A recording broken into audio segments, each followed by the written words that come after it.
শুভ সকাল বন্ধুরা, আমার তরফ থেকে আমার সকল পরিবারকে জানাই শুভরাত্রি যাত্রা। তো বন্ধুরা চলে এলাম আমার একটা নতুন ব্লগের সাথে। তো তোমরা সবাই কেমন আছো? আশা করছি তোমরা সবাই ভালো আছো। তো বন্ধুরা আগের ব্লগে তোমরা দেখতেই পেয়েছিলে যে আমি চলে এসেছি ব্যাঙ্গালোরে। আর বন্ধুরা আগের ব্লগে আমি তোমাদেরকে দেখিয়েছিলাম যে আমার গাড়ির অবস্থাটা কেমন হয়ে আছে। তো এখন যাবো আমি বাজারে, তো গাড়ির মোবিলটাও চেঞ্জ করাতে হবে, আর গাড়ির অয়েল মিটারটা একটু প্রবলেম হচ্ছে, সো ওটাকে নিয়ে যাবো দোকানে, আর রুমের জন্য কিছু বাজার করে নিয়ে আসতে হবে। সো চলো তোমাদের সাথে কথা হচ্ছে। সকালের টিফিন নিয়ে বসে পড়েছি, দেখতেই পাচ্ছ চকলেট বাটার, ব্রেড আর তার সাথে দুধ আর কলা। সো চলো সকালের টিফিনটা সারি। সকালের টিফিন সেরে যেমনটাই তোমাদেরকে বললাম যে যেতে হবে বাজারে, তো বাজারে চলে এসেছি। আর বাইকের যে প্রবলেমটা বললাম যে তেলের কাঁটাটা কাজ করছে না, তো এই দোকানে চলে এসেছি। তো এই দোকানে অনেকটাই টাইম লাগবে, তাই এখান থেকে বেরিয়ে যাচ্ছি অন্য একটা দোকানে। বন্ধুরা বাইকটা নিয়ে চলে এলাম অন্য একটি দোকানে। তো চলো এনাদেরকে দেখাই এনারা আবার কি বলে। আমার বাইকটা দেখানোর পর ওরা খোলা স্টার্ট করে দিয়েছিল, আর তোমরাও দেখতে পাচ্ছ যে পুরো এটাকে খোলা হয়ে গেছে। আর অনেকদিন বাইকটা পড়ে থাকার কারণে অনেক ধুলো ময়লা আবর্জনাতে ভর্তি হয়ে আছে। থেকে মন খারাপ করে চলে এলাম বাড়িতে, দেখতেই পাচ্ছ তোমরা। আর এসে গাড়িটাকে ধুয়ে দিয়েছি, কারণ গাড়ির তেলের মিটারটা চেঞ্জ করতে লাগবে 1500 টাকার মতো। সো সেটাকে না করেই আমি চলে এলাম। বাইক ধোয়ানোর পর চলে গেছিলাম বাইকটাকে নিয়ে একটু বাজারের দিকে। আর দেখতেই পাচ্ছ মাথায় একটু কারসাদি হয়ে গেছে, সো এটার জন্যই গেছিলাম বেসিক্যালি। সো তারপরে আস্তে আস্তে দেখলাম সাডেনলি তেলের কাঁটাটা উঠে গেছিলো।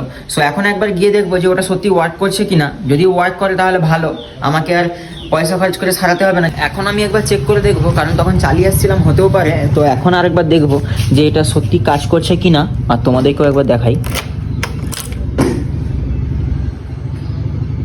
তোমরা দেখতেই পাচ্ছ যে কাজ করছে। Good luck for me. আর ওয়েদারটা মেঘলা মেঘলা ওয়েদার, দেখতেই পাচ্ছ। আর বন্ধুরা দেখা যাচ্ছে কিনা বুঝতে পারছি না, ওই যে একটা ব্ল্যাক কালারের পাখি দেখা যাচ্ছে, সো ওটা ওই পাখিটা উড়ে এসে এখানে বসতো। আমি অতটা বুঝতে পারতাম না, তারপরে যখন দেখলাম যে এখানে ওরা বাসা করে দিয়েছে। এই যে দেখতেই পাচ্ছ ওদের বাসা। আমাদের বাড়িতে নতুন অতিথি চলে এসছে, আর অতিথি এখন বাইরে গেছে ঘোরার জন্য। ওই যে উড়ে উড়ে ঘুরছে, ওই যে দেখতে পাচ্ছ পাখিটা, ওই উড়ে চলে গেছে আবার। সো বন্ধুরা স্নান কমপ্লিট করে বসে পড়েছিলাম খেতে। আর আজকে খাওয়ার মেনুতে ছিল ফুলকপি ভাজা, উচ্ছে আলু ভাতে, সোয়াবিন আলুর তরকারি, আর সাইডে আম। শুভ সন্ধ্যা বন্ধুরা, এদিকে সন্ধ্যেও হয়ে গেছে। আর এখন একটু দেখতেই পাচ্ছ বেরিয়ে পড়েছে, কিছু জিনিসপত্র কেনা আছে সেটা করতে যাব। সো আসার পরে এই বক্সটাকে অনেকবার অন করার চেষ্টা করছি, কিন্তু এটা অন হচ্ছে না। তো এটাকে এখন চার্জিংয়ে দেবো, দিয়ে দেখবো যে এটা চার্জ হচ্ছে কি হয়নি। সো চলো চার্জে দেওয়া যাক।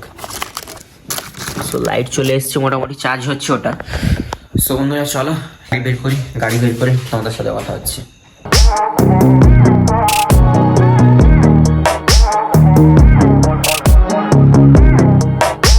সো বন্ধুরা প্রথমেই চলে এসেছি ফিউল স্টেশনে। যেহেতু অনেকদিনই ফিউল আপটা করানো হয়নি, তাই প্রথমেই চলে এলাম ফিউল স্টেশনে আর হাওয়াটা চেক করানোর জন্য। তো ফিউল আপ হয়ে গেছে আর হাওয়া চেক করানোর জন্য দাঁড়িয়ে আছি। সো বন্ধুরা পেট্রোল ভরিয়ে এখন চলে এসেছি জুডিওতে। তো চলো ভিতরে যাওয়া যাক, গিয়ে জিনিসপত্র দেখে নেওয়া যাক। সো বন্ধুরা শপিং হয়ে গেছে কমপ্লিট। তো চলো এখন যাবো নিচে গিয়ে বিলটা কমপ্লিট করি। এলাম পিৎজা খাওয়ার জন্য, সো বিকেলে টিফিন সারার জন্য। সো চলো ভিতরে ঢুকি। আর এখানের পুরো জায়গাটা পুরোটাই চেঞ্জ হয়ে গেছে। এখানে একটা নতুন সেলুন হয়ে গেছে, জামা প্যান্টের একটা দোকান হয়ে গেছে। সো প্রথমে যখন ব্লগে হয়তো দেখেছিলে যে এটা পুরো এমটি ছিল, তো এখন এরকম হয়ে গেছে। সো ফাইনালি বন্ধুরা চলে এসেছি আর মেনু কার্ডে নিয়ে নিয়েছি। এটা পুরো ময়লা হয়ে গেছে, যখন প্রথম এসেছিলাম তখন নতুন ছিল, এখন একটু যেন ইয়ে লাগছে। বন্ধুরা পিৎজা খেতে হয়ে গেছিল চার্জ শেষ। তো তারপরে চলে এলাম এখানে একটু কাবাব নেওয়ার জন্য। বন্ধুরা কেনাকাটা খাওয়া দাওয়া কমপ্লিট করে বাড়িতে এসে দেখি গ্যাস নেই। সো তারপরে চলে এলাম গ্যাস ভরার জন্য। আর এখানে ব্যাঙ্গালোরে এখন গ্যাসের দাম চলছে 1050 টাকা। তো এখান থেকে গ্যাস একটা নিয়ে নিলাম 12 কেজির। সো চলো এটাকে আবার বাইকে নিয়ে রুমে যাওয়া যায়। গ্যাস নিয়ে বাড়িতে চলে এসেছি। বন্ধুরা তোমরা সবাই জানো যে আমার বাড়ি ওয়েস্ট বেঙ্গল পূর্ব মেদিনীপুর মহিষাদলে। সো আজকে যেহেতু মহিষাদলে খুব বড় রথ, তো আমি তো নেই, আমি তো চলে এসেছি ব্যাঙ্গালোরে।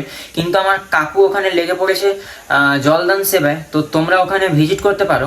বছরও আমরা রথযাত্রায় জলদানের আয়োজন করেছি, তাই আমরা সমস্ত দর্শনার্থী ও পুণ্যার্থীদের মহিষাদল রথযাত্রা ও মহিষাদল বিশ্ব হিন্দু পরিষদ ও বজরং দলের পক্ষ থেকে জানাই সাদর আমন্ত্রণ। সবাই আসুন। আজকের ব্লগটাকে আর বেশি বড় করছি না, আজকের ব্লগটি এই পর্যন্ত। দেখাবো পরে এক নতুন কোনো ব্লগের সাথে। আজকের ব্লগটি কেমন লাগলো অবশ্যই কমেন্ট করে জানাও। আজকের ব্লগটি যদি ভালো লাগে লাইক আর শেয়ার করতে একদমই ভুলো না। টাটা।